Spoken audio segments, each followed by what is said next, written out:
Hello everyone, how are you doing? This is MD Tech here with another quick tutorial. In today's tutorial, I'm going to show you guys how to go about installing and setting up your Canon PIXMA TS3520 printer on your Windows, Mac OS, or Linux device. So this should hopefully be a pretty straightforward process here, guys. And without further ado, let's go ahead and jump right into it.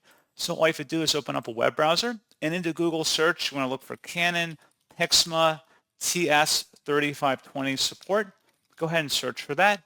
Best match should be a Canon website here. This is Canon support for PIXMA TS3520. Go ahead and open that up. And then on this page, you want to scroll down underneath downloads and expand software and drivers. Going underneath software and driver results, you want to select the TS3500 series driver setup package and select download. Once it's downloaded, go ahead and open up that file. Should be a verified publisher, Canon Inc. Select yes, and then proceed with the installation here. Select Start Setup and then Next, and then just follow through the on-screen directions here about setting up your printer based on your connection type, whether it be wired or wireless, and that's all you have to do.